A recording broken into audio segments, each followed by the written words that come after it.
నేను 83లో చంద్రబాబు ఎన్టీ రామారావు గారు పార్టీ పెట్టినప్పుడు ఎన్టీ రామారావు అభిమానిగా ఎన్టీఆర్ అభిమానిగా నేను రాజకీయాల్లోకి వచ్చి, లేకపోతే రాజకీయాలకు సంబంధం లేదు.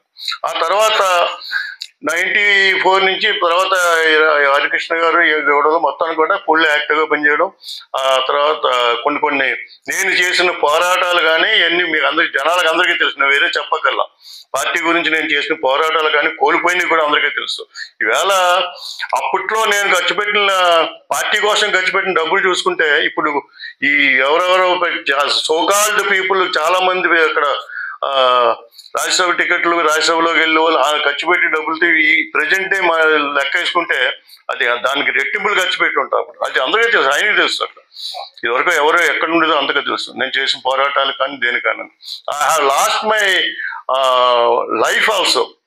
కుటుంబానికి అన్నింటినీ లాస్ చేస్తున్నాం. మా పిల్లలు ఏం చదువుతున్నారు కూడా నాకు తెలియదు. అలా పిచ్చెక్కడ తిరిగివ్వండి. నాకు కూడా మా కార్యకర్తలు కూడా అలాగే తిరిగారు. అందరూ అప్పుడు కుర్రాళ్ళు అందరూ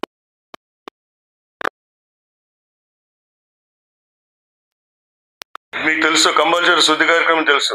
ఇవాళ మీకు తెలివి చాలా మంది తెలియదు. కొత్త ఎవరు వచ్చారు ఇక్కడ పబ్లిక్. మీ ప్రెస్ వాళ్ళు కూడా కొంతమంది ఉంటారు. రాఘవరావు నవ్వుతాడు, ముసిముసి నవ్వుతున్నాడు.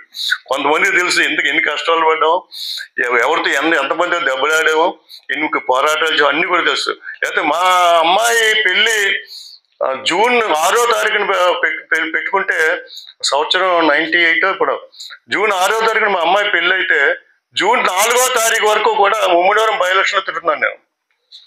ముమ్మడివరం బై ఎలక్షన్లో జూన్ 4వ తారీఖు వరకు కూడా తిరుగుతున్నానండి. అంత చేసాం. కేసులు పెట్టించుకున్నాం, కేసులు తిరిగాం.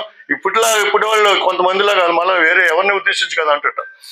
కేవలం మీ మైకులు మీ గొట్టాలు చూపించిన తర్వాత చూపించి మీ ముందే ఫైట్ చేయడం కాదు, రియల్ ఫైట్ చేసాం అక్కడ.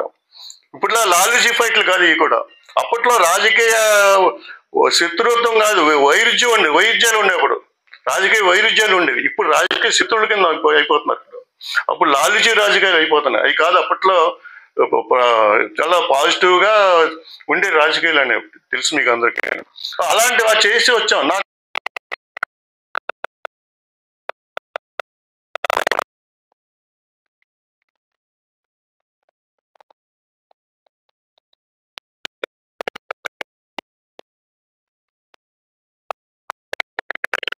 దాంట్లో తప్పేం లేదు.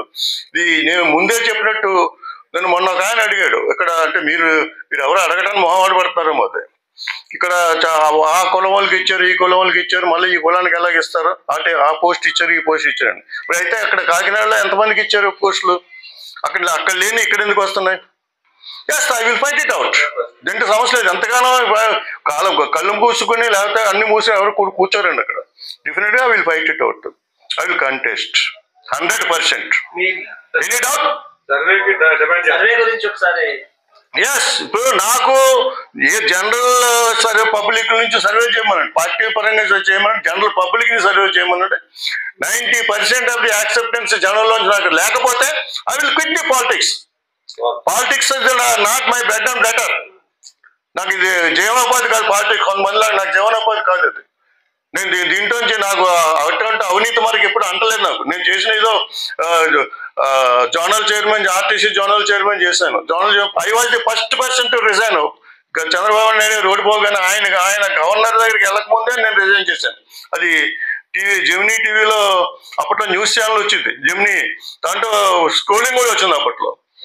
అలాగే నేను గోడా చైర్మన్ చేశాను. గోడా చైర్మన్ గా still I'm proud of my achievements. అప్పట్లో ఏం చేసినది కూడా. కాబట్టి చిన్న అవినీతి మరొక కూడా అనుకుంటే మీకు రాయడానికి, నా మీద రాయడానికి మీకు ఏమాత్రం కూడా అవకాశం ఇవ్వకుండా చేసుకొచ్చాం. Yes, I'm confident about that. ఇంకేమైనా కావాలా? Anything you want more? Thank you.